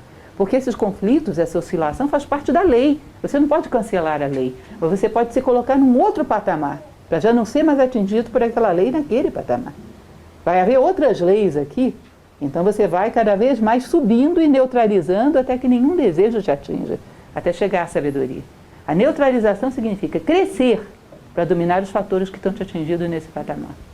Passar por um outro patamar de consciência. Neutralização é, já não há mais aqui nada que eu deseje. Então essa superação de um determinado patamar de experiência te faz poder conciliar esses conflitos. É uma ocasião, nós tínhamos um professor, faleceu há coisa de uns 5 anos atrás, que trouxe o Nova Acrópole para o Brasil, o professor Michel Echenique. Ele dizia uma coisa muito interessante, que a natureza, a geografia terrestre tem cumes e vales. Mas lá em cima existe um sol, que pelo menos para o nosso ponto de vista está constante. Ele não está oscilando, ele está paradinho lá, observando a geografia terrestre. E a tua consciência tem algo de solar e tem algo de terrestre. Se você se identifica com a Terra, não tem jeito, você vai ficar subindo e descendo, vai ter cumes e vales. Mas se você se identifica com aquilo que em você é solar, o teu corpo vai continuar subindo e descendo e você já não identifica mais. Sabe aquela pessoa que acorda de manhã e diz, olha, o meu corpo hoje está estourado, mas eu estou bem. Minha psique hoje está doida, mas eu estou bem. Ou seja, lá embaixo. E quando você não dá muita atenção a essas vibrações, você vai tornando elas mais suaves. Como criança. Já viram criança quando dá birra e você olha para ela? Piora ou melhora? Muito. Aí é que o escândalo fica feio. Você faz de canto que não está ouvindo, ela vai serenando, não tem eficiência, não tem eficácia, não está resolvendo. Então você identifica acima e aqui embaixo vai serenando as oscilações. Agora vamos para o 6º princípio, causa e efeito. Causa e efeito é tipicamente a lei do karma, né? Que de uma certa maneira tem a ver com a polaridade que a gente acabou de ver também. Lei do karma, que para a Índia é mais ou menos definida nos mesmos termos, e diz o seguinte, toda causa tem seu efeito, todo efeito tem a sua causa. Todas as coisas acontecem de acordo com a lei. O acaso é simplesmente um nome dado a uma lei não reconhecida. Existem muitos planos de causalidade, mas nada escapa à lei. Ou seja, se você quer mudar o futuro, gere agora causas diferentes. Helena Blavatsky costumava dizer, e não adianta você pedir aos deuses para te pouparem das consequências cujas causas você já gerou. Porque se existem deuses, eles se tornaram grandes por respeitar as leis da natureza, e nem eles podem contra o karma. Agora, o mais simples dos seres pode mudar as causas, que não lhe farão sofrer as mesmas consequências de novo. No campo das causas, todos temos poder. No campo das consequências, não mais. O que a Bíblia cristã fala sobre isso? A semeadura é livre, porém a colheita é obrigatória. Não é isso? Se você semeou trigo, não chore na hora da colheita porque você queria soja. É trigo. Agora você é livre para, na próxima semeadura, plantar o que você quiser. No terreno das causas somos livres, no terreno das consequências somos condicionados. E se entendemos isso, temos uma sensação de liberdade e autonomia, porque somos livres para gerar causas cujas consequências sejam aquelas que a gente sonha para o nosso futuro. E podemos começar a fechar circuitos na nossa vida. Isso é muito interessante, não sei se isso já aconteceu com vocês. Num determinado momento da vida, onde você está passando por uma situação difícil, você lembrar perfeitamente qual foi o momento que você gerou aquela necessidade de experiência. Qual foi a postura, qual foi a birra, qual foi a teimosia, qual foi a postura tua diante da vida, cuja consequência é aquilo que você está vivendo. E perceba que você pediu para viver aquilo para crescer. Aí a culpa não é de ninguém, não transfere a culpa para terceiros, quartos, nem quintos. Você está vivendo aquilo, não há culpas, aliás. Você está vivendo aquilo como processo pedagógico, como consequência daquela atitude. Epíteto, que é um filósofo romano, dizia que a extinção da culpa marca o início do progresso moral. Ou seja, as coisas são uma consequência natural das causas que você gerou livremente. Então tudo segue uma cadeia, né? Toda ideia, todo pensamento, todo sentimento gera efeitos. E aí tem essa frase do Einstein que é interessante. Dadas as mesmas causas, os mesmos resultados advirão. Eu quero que a minha vida mude. E o que você continua fazendo? A mesma coisa. Qual vai ser a consequência? As mesmas. Todo ano, no ano novo, aquele réveillon bonitinho, nós brindamos, refazemos o nosso projeto para o ano. E continua agindo do mesmo jeito que o ano velho. Não vai conseguir os seus projetos do mesmo jeito. não gerou causas, não atuou sobre as causas. Gerou uma fé supersticiosa em consequências que caem do nada, que é a ideia de sorte que a gente tem. Como assim sorte? Nós realmente acreditamos que saem coelhos de cartola se você não tiver colocado um coelho lá dentro, antes. Bom, isso é fanático, isso é infantil. Saem coelhos de onde você colocou coelhos, quando você está colocando o coelho. Tá? Então, evidentemente, com as mesmas causas advirão os mesmos efeitos. E, por fim, concluindo, né, o 7º princípio hermético, que é o princípio do gênero. Gênero que vem de generar e gerar, que dá nascimento a tudo nos 3 planos do universo. O gênero está em tudo. Tudo tem os seus princípios masculino e feminino. O gênero se manifesta em todos os planos. Então, gênero não tem a ver com sexo, gente. Gênero é sexo quando se projeta no corpo físico de seres humanos ou de animais. Gênero pode estar no plano emocional, gênero pode estar no plano mental. 2 ideias se combinam e geram uma consequência. 2 emoções se combinam e geram uma consequência. O yin e o yang, o tao, são uma demonstração do princípio do gênero. Tudo que se gera, se cria dessa forma. Ele vai falar que gênero significa gerar no plano físico, procriar no plano mental ou criar no plano espiritual. O princípio do gênero te permite ser original, captar ideias novas no plano espiritual. Te permite gerar novas combinações de ideias antigas no plano mental. E te permite gerar novos corpos físicos no plano físico. Mas ninguém cria nada novo se não sabe lançar mão do princípio do gênero. Que nós só conhecemos a sua aplicação física. Nenhuma criação é possível sem esse princípio. Aqui, Ísis, Osíris e Horus, né? Uma demonstração do princípio do gênero. Agora é interessante, o princípio do gênero aí lembra um pouco do mentalismo, né? No plano mental geramos realmente muita coisa daquilo que vamos viver. Agora é muito interessante quando ele fala sobre o gênero mental. Você sabe que a sua mente tem masculino e feminino? E que se você quer criar algo novo, você precisa estar atento a isso? Ele usa o exemplo do ovo do cuco. Já ouviram falar que esse passarinho tem um estranho hábito, muito esperto, de ir no ninho de outros pássaros, colocar para fora os ovos todos que estão lá e colocar os dele? Que os outros passarinhos chocarem o ovo dele? Aí nasce aquele passarinho super estranho e os bichinhos não entendem como é que foi aquilo, né? Eles chocam os ovos de outro pássaro. Né? A esperteza, aliás, diz que o homem é uma sintaxe da natureza, né? Tudo que acontece em algum lugar da natureza acontece no homem. Que é como se ele fosse um produto. Teilhard de Chardin fala muito sobre isso. Um produto, uma sintaxe de tudo que a natureza elaborou até aí. Ela sintetiza isso tudo na criação humana. Então, imaginem vocês o seguinte. Uma ideia surge na sua mente, um flash, puff. Aí você pega aquela ideia e começa a alimentar, desenvolver, trabalhar. E como você desenvolveu, trabalhou, você tem a impressão de que você criou. Você é a mãe, cresceu no seu útero. Mas o elemento que fecundou não foi teu, às vezes. Às vezes foi uma ideia do inconsciente coletivo, às vezes foi uma manipulação de alguém. Muito sutilmente chega em você e joga uma ideiazinha desse tamaninho. Aí você cria um ninho para aquilo, alimenta, cria, choca o ovo do cuco, desenvolve. E como você cuidou e deu à luz, você tem a impressão, eu sou a mãe, é uma ideia minha. Mas a fecundação veio de elementos externos. De onde nasceu a ideia e deu origem a tudo isso. Se eu não sou capaz de ir lá no plano das ideias, no plano espiritual, ver alguma lei do universo e fecundar a minha mente, eu estou chocando o ovo de cuco. Estou chocando ideias que não são minhas. Isso ele chama de mente masculina e mente feminina. Cuidado! Quais são as ideias que você não só desenvolveu, mas você mesmo captou? Quais dos seus pensamentos são realmente seus? Quais das suas criações são realmente suas? Isso é o mecanismo mais comum para se usar para indução e manipulação. Como quem não quer nada. Uma ideiazinha. Aí você pega aquilo e faz todo um desenvolvimento. E aquilo te parece teu. Mas no fundo você desenvolveu um ovo de um outro pássaro, de um cuco. E isso é muito comum dentro da sociedade. Você está cheio de pessoas que têm opiniões políticas, que têm sentimentos de ódio por um, amores por outros, personagens públicos. Você vai perceber que aquilo não é deles. Eles não têm nenhuma razão para ter aquilo. Não pensam daquela forma, não tem nenhuma reflexão própria que gerou aquilo. Desenvolveram um pensamento que foi insuflado pelo coletivo. Vocês percebem? Quão pouco das nossas ideias são nossas? Quão pouco dos nossos sentimentos são nossos? Só para poder, uma pequena brincadeira, mas que eu acho interessante, que eu sempre me recordo, quando eu era pequena, tinha meus 10 anos de idade, já morava aqui em Brasília, um dia eu fui para a aula e cheguei lá, a escola estava fechada, eu não tinha aula aquele dia porque tinha falecido Juscelino Kubitschek.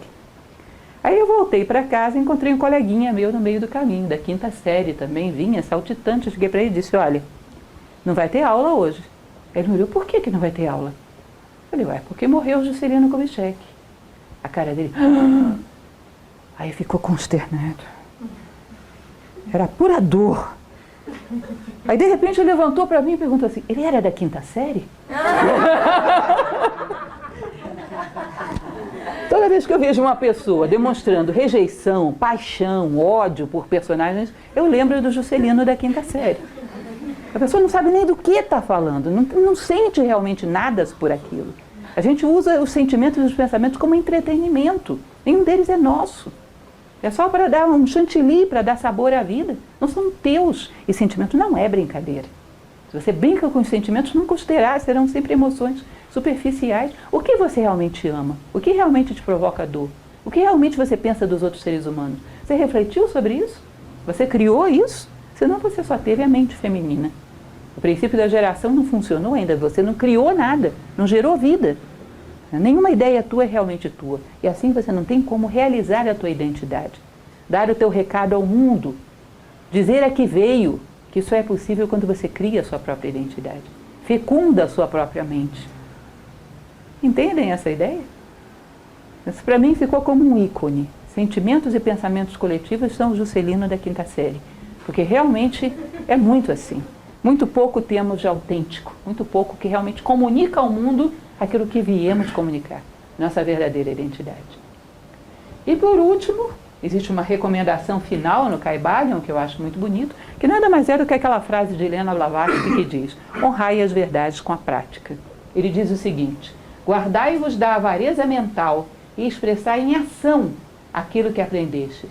Estudai os axiomas e aforismos, mas praticai-os também. Só acessaremos a sabedoria do todo quando nos integrarmos a ele.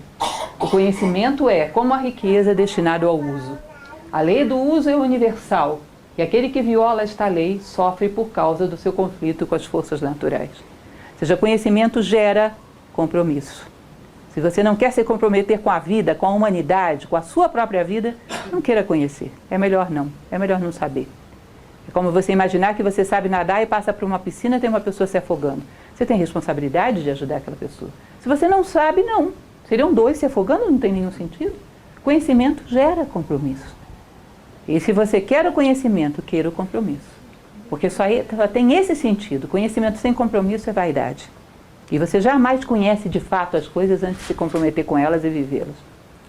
Essa é a base, a máxima, digamos assim, a advertência que Hermes Trismegisto deixa para gerações futuras. Cuidai-vos de não viver aquilo que conheces. Honrai as verdades com a prática.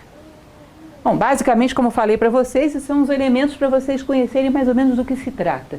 Essas 7 pequenas frasezinhas, segundo Hermes Trismegisto, organizam o universo manifestado. E o profundo conhecimento delas nos permitiria entender as leis gerais com as quais interagimos naquilo que chamamos de vida. Porque o universo é todo interligado de leis, todo conectado por uma lógica, todo organizado pela inteligência. Não existe caos no universo, nem ele é desejável. Houve um matemático, Henri de Poincaré, que ele dizia: o acaso nada mais é do que a medida da nossa ignorância. Isso também é muito hermético. Aquilo que não entendemos, dizemos, é casual. Mas ali atuam leis que ainda não conhecemos. À medida que conhecemos, comprometermos-nos com elas. Bom, isso é basicamente, lembro a vocês que Egito é uma das matérias que a gente estuda logo no primeiro nível do nosso curso de filosofia. Somos um trabalho voluntário, a Nova Acrópole se preocupa em passar adiante uma filosofia vivencial, prática. Então a ideia é que todas as nossas palestras sejam uma pequena amostra daquilo que desenvolvemos dentro do nosso curso de filosofia. Quem ainda não conhece vai ter a oportunidade de conhecer com mais tempo o Egito, logo no primeiro nível na disciplina de ética, que a ética egípcia é muito interessante. E ajuda muito a entender o espírito verdadeiro da ética, conhecer como pensavam os egípcios. Convido vocês, lembro que teremos uma abertura de turma essa semana, na 4ª e na 5ª-feira. As aberturas de turma são bem espaçadas, então não percam essa oportunidade de vir conhecer aqueles que ainda não estão com a gente. De vir assistir a uma primeira aula, fazer uma experiência. Todo filósofo tem amor ao conhecimento, venham saber do que se trata. Tenho certeza que quem gosta de uma palestra como essa, em plena sexta-feira, tem potencial de filosofia. Tá? Venham conhecer. E é isso, aí abro para perguntas.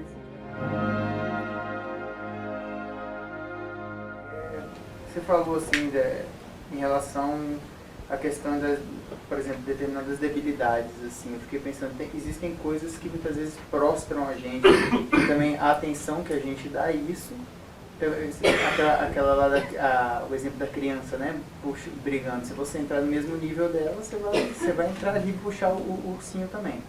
Mas, por exemplo, assim, se tudo é criado pela gente, eu acredito nisso também, mas a gente ainda não descobriu o que está criando determinada coisa.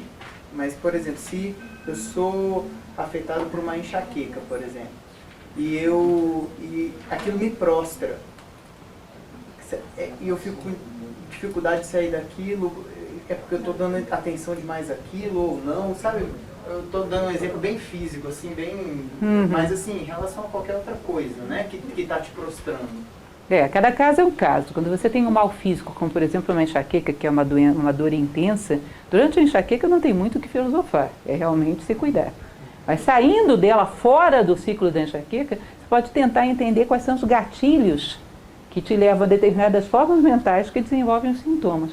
Eu conheço várias pessoas que têm enxaqueca e que algumas já chegaram a essa conclusão. Mas determinadas formas mentais, determinadas emoções são gatilho da enxaqueca. Eu aprendi a lidar com isso. Quando começa a aproximar isso, eu desvio a atenção. Porque se acreditamos que a maior parte dos males físicos tem uma origem psicológica, isso até a ciência hoje já sabe, os males psicossomáticos, podemos às vezes nos poupar de muitas coisas e às vezes contornar coisas desagradáveis sem recorrer a medicamentos. A medicina ayurvédica na Índia é especialista nisso, né? E aí, no nível psíquico mais ainda. Essas formas emocionais surgem toda vez que cruzo com tal obstáculo. Porque eu não sei lidar com esse obstáculo e a resposta sempre é essa. No meio da crise é sobreviver. Se você está colérico, você não vai fazer filosofia. Mas amanhã, quando a cólera passa, pensa por que esse objeto te provoca cólera. E aprende a ter uma resposta mais adequada àquilo. Começar a buscar os gatilhos, porque na verdade você diz, eu não sei porque vivemos certas coisas. Segundo o hermetismo é muito simples, vivemos certas coisas porque precisamos vivê-las para crescer. Você chamou esses acontecimentos da sua vida. Porque vivendo você pode crescer, esses acontecimentos são uma representação externa de algo que você precisa ver dentro. Se faz essa síntese, muitas vezes supera. Era a medicina, né, de Serafes, depois de Asclépios na Grécia. Todos dormiam no templo de Serafes e sonhavam com as causas do seu mal. Porque se você não vai às causas, não adianta atuar sobre os efeitos. Aquelas causas vão perfurar em outro lugar e vão gerar outro mal, que elas precisam se manifestar. Você ia perguntar algo? O nome do autor e o título do livro árabe? Ah, sim, ele é chamado em português de Abentofaio, Ibn Tufail, que se chama O Filósofo Autodidata. Historinha curiosa. E como o homem chega ao nível de mística, de ver a Deus partindo da observação da natureza. É claro que não é tão simples quanto mostra o livro, né? Aquilo que ele mostra numa vida é uma coisa um pouco longa, mas o processo é muito inteligente. Mostra que é possível e é da natureza do homem, através dos acontecimentos, chegar ao mais alto grau de consciência que um ser humano pode chegar.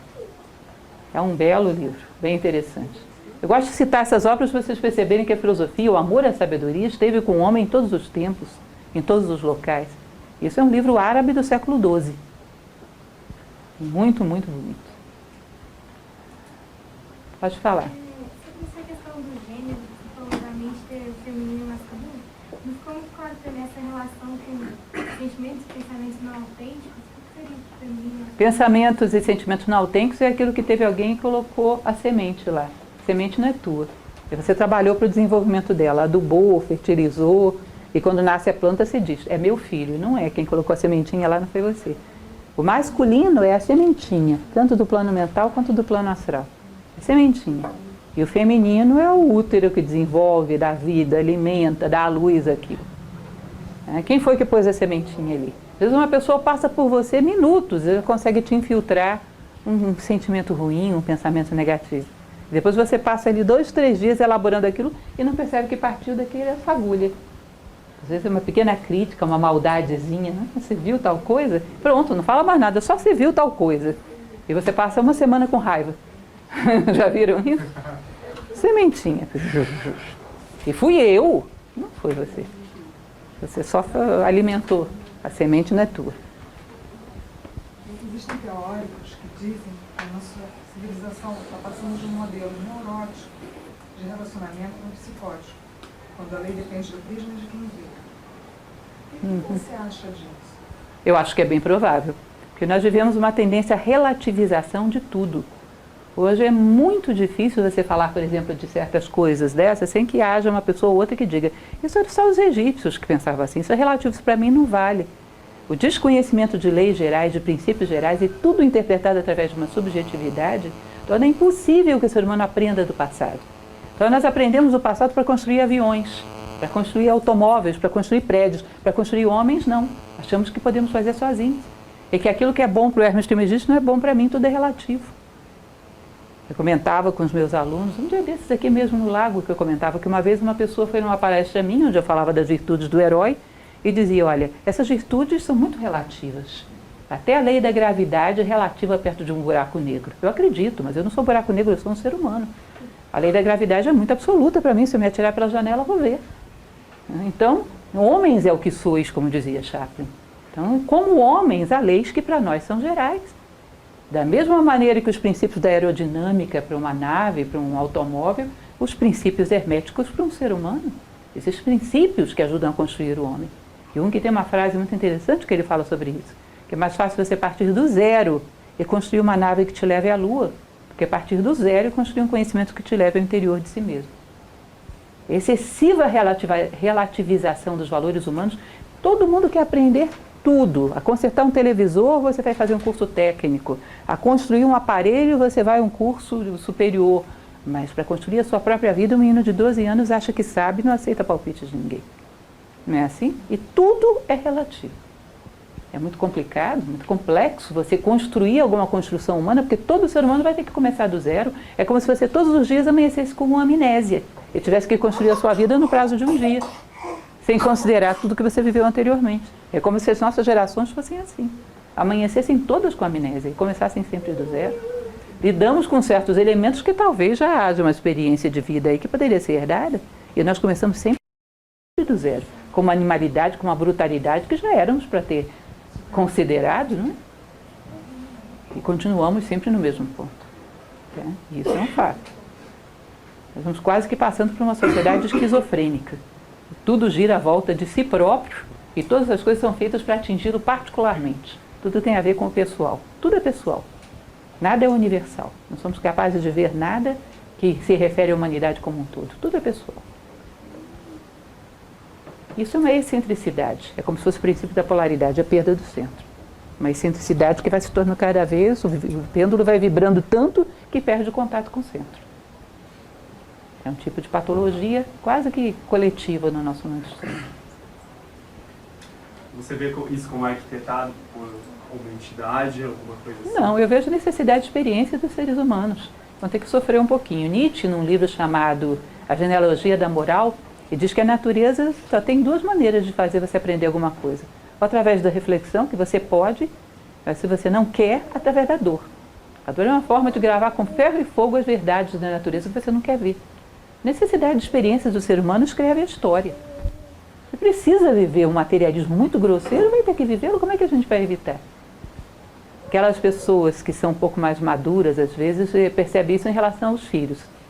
A mãe chega com uma filha numa festa, a filha nem entrou ainda na festa, ela olha, minha filha vai se interessar por aquele rapazinho ali, e vai se dar mal. Ela nem saiu do carro. Você sabe, o conhecimento da natureza humana é que é previsível as cabeçadas, entre aspas, que vai ter que dar. Imagine um sábio olhando para a humanidade deve dizer isso. E com esses gostos, com esse egoísmo, porque egoísmo é um negócio que torna o homem muito previsível. É que nem o cachorrinho correndo atrás do rabo. Egoísmo torna o homem previsível. Ele vai correr através de benefícios pessoais. Até a personalidade se dissolver, ele vai correr atrás de benefícios pessoais. Enquanto não esgotar isso, não passar para um outro patamar de interesse, não neutralizar, não passar para um outro degrau, é mais ou menos previsível que vamos viver. É uma lei da natureza humana para evoluir. Depende de quando cada um de nós vai querer desenrolar esse papiro. O interessante nisso é que regride, depois progride, é uma coisa assim que não tem muita lógica, né? É entre aspas. Você tem que perceber que não podemos ser nem pessimistas nem otimistas, né? Imagina uma grande senoide. Tchum, tchum, tchum. Se você pegar o ponto mais baixo agora e o ponto mais baixo lá atrás, parece que subiu um pouquinho. Mas o problema é que a gente está no ponto baixo. Agora, cuidado para vocês não considerarem que tudo, sei lá, o Egito teve sábios maravilhosos. Vocês acham que todo mundo que estava vivendo no Egito era sábio? A Grécia teve Sócrates e Platão. Vocês acham que todo mundo era Sócrates e Platão? Se fosse assim, não teriam matado Sócrates. Então, quando a gente conhece um pouco da história, percebe que havia um nível de barbárie que, medianamente, a gente cresceu um pouquinho. Só que o processo de crescimento é lento. Você cresce depressa? Eu cresço? Ninguém cresce. Crescer como ser humano é lento. Que aí exige uma certa paciência com o ser humano e com a humanidade, né? Porque é uma senoide bem, assim, lenta. Se você pegar na média 3.000 anos, o ponto baixo, estava Átila jogando as criancinhas lá no poço para os lobos devorarem, né? Hoje tem quem faça isso? Tem, mas não é todo mundo. A maioria ficaria indignado. Já é moralmente condenável. Naquela época, não. Criança do inimigo tem que jogar para o lobo. Não tinha. Como média, a humanidade não se escandalizaria com isso. Mas é um pouquinho assim, ó. A mesma velocidade que crescemos nós. Mas não podemos abrir mão de crescer. Entende?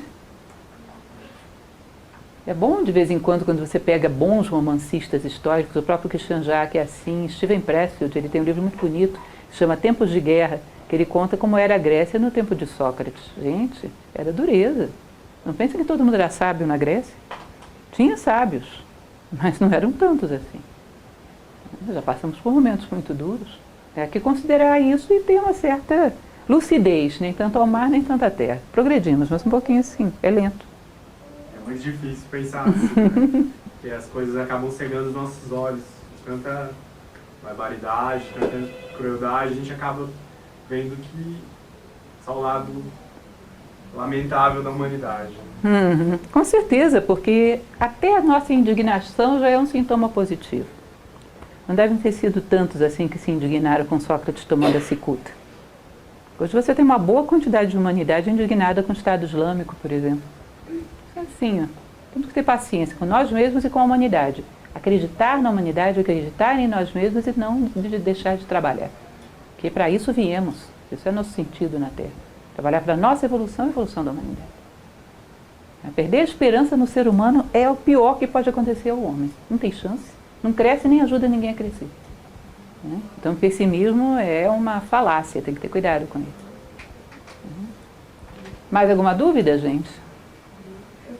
Eu fiquei pensando, assim, depois que você falou sobre o primeiro princípio, que, não sei, ele pareceu o principal e eu fiquei imaginando se ele é mais forte do que os outros, que é o do mentalismo. Na verdade, de uma certa maneira, você tem razão. Tudo pode ser compactado dentro do mentalismo. É porque eu fiquei pensando, se eu tenho, por exemplo, a causa e o efeito. Eu tenho uma causa, mas eu consigo antever a consequência. E aí, através do mental, eu consigo mudar a consequência porque eu já antevi ela. Então, será que seria ele mais forte, assim, do que todos os outros e, na verdade, engloba já tudo? Você vai ver que se você ler o livro, eles passam um bom tempo falando sobre isso. É a única forma de você entender que Deus, que era um uno, criou o universo, é que seja uma criação mental, seja ilusória. Porque se ele é uno, ele não podia criar nada. Porque se ele criasse nada, ia ter dois. Se ele criasse alguma coisa, ia ter dois. Ele e o outro. E ele deixava de ser uno. A única forma que ele pode criar alguma coisa é criar como forma mental dentro da mente dele. Que aí as formas mentais aparecem que nem as coisas do mundo. Então, toda a realidade do universo manifestado seriam imagens dentro da mente divina, que os indianos chamam de Mahat. Tanto as coisas quanto as leis que as regem. É um universo criado com uma finalidade, não é casual, mas é todo ele ilusório. A realidade é eterna. Só o fato das coisas serem transitórias já prova que elas são sombras, segundo essa tradição. Transitoriedade é sintoma de ilusão. Aquilo que é não pode deixar de ser nem no tempo nem no espaço. Então, todas as outras leis se encaixam nisso. Tudo isso está acontecendo dentro da mente de Deus. Mas para que você supere, é que nem quando vocês, quando eram pequenos, jogavam War. Eu estou ficando já um pouco passada da moda, eu não sei. O War é um monte de países índios, você estava jogando, você estava em guerra. Você percebe que aquilo é uma ilusão, você não estava em guerra com ninguém, é só um jogo. Mas para você vencer o jogo, tem que obedecer às leis dele. Senão você não sai dele vitorioso, não é isso? Isso é um jogo dentro da mente de Deus, mas um jogo que tem leis. Se você quer superá-lo, tem que entendê-las e triunfar sobre elas. Saber se enquadrar nelas e superá-las. É um jogo, mas um jogo ordenado. Um jogo dentro da mente de Deus. E a grande ilusão é o mito da caverna de Platão. São sombras. Então, de uma certa maneira, tudo está aí. Isso é mental, o universo é mental. Aí você fica sabendo o quanto a tua vida também é mental. Surge das tuas posturas mentais diante do mundo. Aí você encontra a causa de todas as consequências que são fatos na tua vida. Em formas mentais que você teve em determinados momentos que chamaram a necessidade daquela experiência. Leiam um livro, vocês vão gostar. É muito interessante. Dos melhores livros que já li. O Caibalion. Sensacional. Perto do que ela falou, assim, que eu percebi é que todas essas leis, na verdade, nenhuma funcionaria sem a outra, como se as 7 fossem Isso. oposições. São todas encaixadas e misturadas. Você viu que é difícil até você explicar o ritmo sem explicar a polaridade. E, enfim, elas estão todas amarradas e a polaridade vai gerar causa e efeito. Elas estão todas amarradas. E tudo encaixado dentro da mente de Deus. São os princípios com que funciona o pensamento divino. Na verdade é isso, é a lógica de Deus. Porque a lógica não é o princípio do pensamento humano, são os princípios com que funciona o pensamento divino. Você pode falar quem que falou aquilo que você falou que Deus seria uma linha que unia... É difícil você saber quem falou, porque isso está nos Vedas, é o princípio do Sutratma. E os Vedas, bom, dizem que foram escritos por Vyasa, né? Mas quem é que vai saber? Os Vedas são um pouquinho antigos para a gente saber a autoria. Mas é um princípio védico. É um conceito chamado Sutratma. S-U-T-R-A-T-M-A. É o fio que passa por dentro de todas as contas do colar. Mais alguma dúvida, gente? Bom, agradeço muito a presença de vocês e peço que não saiam sem levar um folhetinho para vocês olharem com carinho toda a programação, abertura de turmas, futuras palestras. Eu estou sempre por aqui, todas as semanas. Garanto que vocês sempre vão encontrar aqui um bom papo, algumas coisas interessantes. Para um filósofo não existe